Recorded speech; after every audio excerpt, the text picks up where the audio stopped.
मैं बहुत विनम्रता से, सौरभ जी आप बहुत बड़े नेता हैं, ठीक है, मुझे समझ में आ गया, बहुत अच्छे से जानते हैं विनोद अग्निहोत्री जी, लेकिन ये तरीका ठीक नहीं है ना कि किसने किस लड़की को छेड़ा। मुद्दा है यहाँ पर आपस में माननीय झगड़ा कर रहे हैं, जनता के पैसे की बर्बादी हो रही है और किसने किसको छेड़ा उस डिबेट पर हम यहाँ पर आ जाए। विनोद अग्निहोत्री जी सीधे आपके पास आते हैं। ठीक है सर, ठीक है सर, ठीक है विनोद जी, अब मुझे लगता है कि लगातार आप भी दिल्ली मेयर का चुनाव न जाने कितने सालों से देख रहे हैं, ये जो तस्वीर बनी है क्या इसके पहले कभी बनी थी क्या? और नियम और परंपराओं का हवाला देकर अगर माननीय इस तरह से धज्जियां उड़ाते रहेंगे सदन के भीतर की मारपीट, जूतम पैजार, गाली गलौज, यहां तक आरोप लगा दिए गए हैं कि ब्लेड लेकर लोग पहुंचे हुए थे, एक दूसरे पर हमला किया गया है।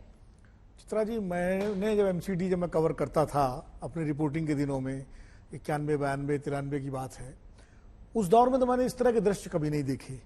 मेयर के चुनाव भी होते थे, स्टैंडिंग कमेटीज के चुनाव भी होते थे, डिप्टी मेयर का भी होता, उसमें आज की तरह पहले भी एक ही एमसीडी थी, बाद में बाइफर्केशन हुआ उसका, अब फिर बाद में यूनिफाई हो गई। अब पुराना डीएमसी एक्ट बदल गया, उसमें संशोधन हो गया, नया डीएमसी एक्ट आ गया, उसके तहत नई एमसीडी बनी, उसके तमाम प्रावधानों को लेकर के वो है। लेकिन दो तीन चीजें ऐसी हैं, तो ये दृश्य बहुत ही अशोभनीय है।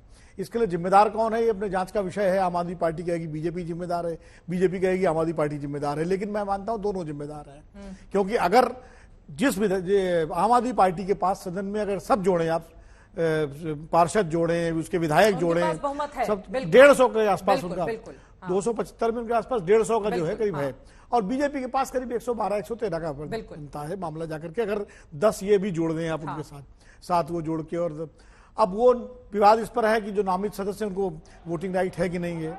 सौरभ भारद्वाज आर्टिकल संविधान के अनुच्छेद का हवाला दे रहे हैं, प्रवेश वर्मा कह रहे हैं कि राज्यसभा में नामित जो सदस्य हैं वोट देते हैं, राज्यसभा के लिए अलग नियम है, एमसीडी के अलग नियम होंगे। लेकिन ये जरूर है कि आज कम से कम ओथ हो जानी चाहिए थी पार्षदों की, और मेयर का चुनाव उसके बाद होता, और मेयर के चुनाव में अगर वोट डालते नामित सदस्य और इस पर विवाद था तो उस पर विरोध करना समझ में आता, बिल्कुल सच बात। तो पहले ओथ हो जानी चाहिए थी। क्या आम आदमी पार्टी को ऐसा कोई डर है क्योंकि भारतीय जनता पार्टी कहीं जो है उनके पार्षदों में सेंध लगा सकती है? क्योंकि एक चीज याद करिए, जब जिस दिन नतीजे आ रहे थे, आप भी बैठी थी, हम सब बैठे थे, तो बीजेपी के सारे नेता ये जरूर कह रहे थे कि मेयर हमारा बनेगा। बिल्कुल, मेयर हमारा बनेगा। वो चाहे स्टूडियो में आके कहें या वैसे कहें, हमेशा ये कहते हैं मेयर हमारा बनेगा। संख्या कम रहने पर भी पूरा कॉन्फिडेंस था। नतीजे आने के बाद भी कहा गया। तो हम लोग पूछते भी थे, आपने भी पूछा, हमने पूछा कि भाई कैसे बनेगा।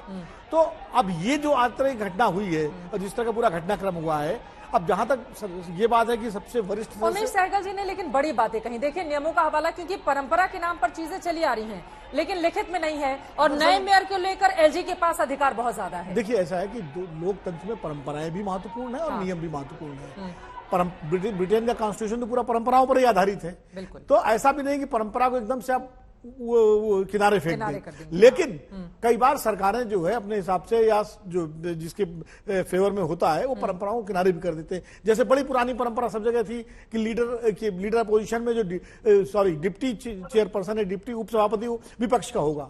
लेकिन पिछले कई वर्षों से विधानसभाओं में और संसद में वो उपसभापति जो है विपक्ष के बजाय सत्ता पक्ष को मिलने लगा। वो परंपरा अपने आप खत्म हो गई।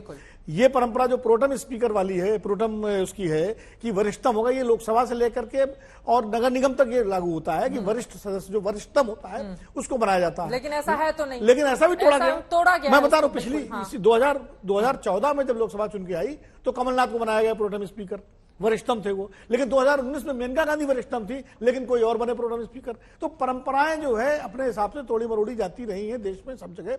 अब सवाल ये है कि परंपरा जब सूट करती है तब वो परंपरा बन जाती है, जब परंपरा अड़े जाती है तो परंपरा तोड़ दी जाती है। ये राजनीतिक दलों का एक चरित्र हो गया है। और मुझे लगता है कि आज का जो दृश्य है कम से कम ये अशोभनीय दृश्य है, इसकी जिम्मेदारी आम आदमी पार्टी की भी है और भारतीय जनता पार्टी की भी है। एक की केंद्र में सत्ता है और एक की सत्ता दिल्ली और नगर निगम में है, बहुमत है।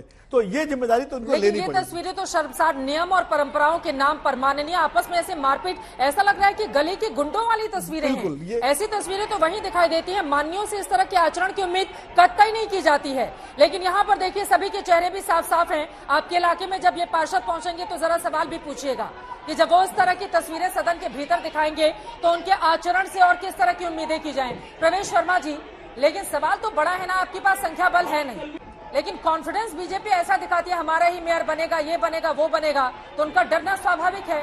राज्यों में तो ऐसे रिजल्ट भी देखने को मिले हैं जब संख्या बल कम होते हुए भी जिस भी तरीके से बीजेपी ने अपनी सत्ता वहां पर स्थापित कर दी।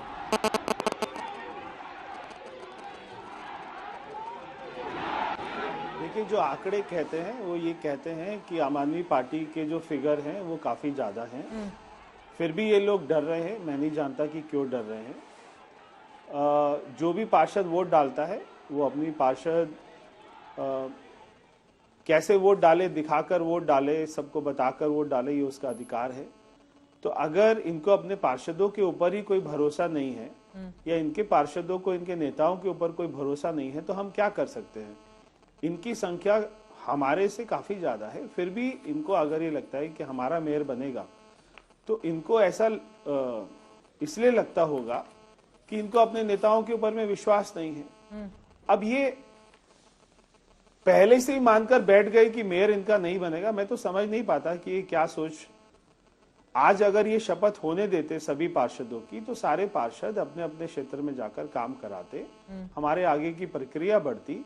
एक इतना बड़ा इलेक्शन हुआ है, इतना हमारी सरकार का, हमारी जनता का इतना पैसा उसमें खर्च होता है और उसके बाद में इस पूरे का मजाक बन जाना, वहां पर गुंडागर्दी करना।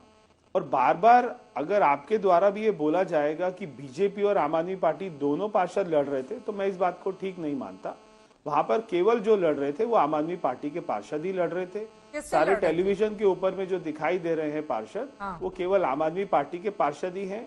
वो हमारे को मार रहे थे, हमारे पार्षदों को मार रहे थे, हमारे पार्षदों को चोट लगी। हम तो चाहते थे कि शपथ ग्रहण हो, वो लोग नहीं चाहते थे कि शपथ ग्रहण हो। तो अगर वो नहीं चाहते तो करने के लिए संजय सिंह जी के वो हमारे से लड़ेंगे। हाँ, वो तो तस्वीरें सामने हैं। क्योंकि पार्टी वाले मार रहे चित्रा थे, जी जब वो माइक तोड़ रहे थे तो उनके हाथ में चोट लग गई। जब वो कुर्सियां उठाकर मार रहे थे तो उनके हाथ में चोट लग गई। सौरभ भारद्वाज जी, हमारे किसी पार्षद ने कुर्सी नहीं उठाई, हमारे किसी पार्षद ने मेज नहीं उठाई। दिल्ली की जनता देख रही है इन तस्वीरों को। पार्षदों ने माइक तोड़े। ठीक है सौरभ भारद्वाज, उनकी बातों पर आपकी टिप्पणी। और आपको अपने पार्षदों पर भरोसा नहीं है क्या सौरभ भारद्वाज जी? मैं तो दे रहे हैं, आम आदमी पार्टी के निगम पार्षद हैं। चित्रा जी, बोले Saurabh ji.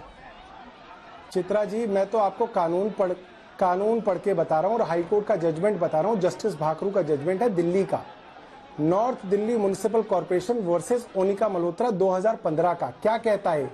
The scheme of constitution revealed in the article 243R and 243S of the constitution expresses that the members nominated to the corporation in the union territory of Delhi do not have the right to vote in the meetings of corporation। ये तो clear है। और इसके खिलाफ ये लोग double bench में गए और वहां पे भी इसको अपहोल्ड किया। मतलब मैं आपको कह रहा हूं डीएमसी एक्ट के अंदर है, कॉन्स्टिट्यूशन ऑफ इंडिया के अंदर है, दिल्ली हाईकोर्ट के अंदर मुकदमा हुआ, उसके अंदर ये फैसला है। और ये चीज डीएमसी एक्ट के संशोधन में नहीं बदली गई है। अगर बदली गई है, मैं चैलेंज करता हूं प्रवेश वर्मा जी को, उमेश सहगल जी को, दिखाएं कहां पे बदली गई है, कौन सा सेक्शन बदला गया, मुझे दिखा दो भाई। ये सिर्फ झूठ आपके चैनल के अंदर बोल रहे हैं।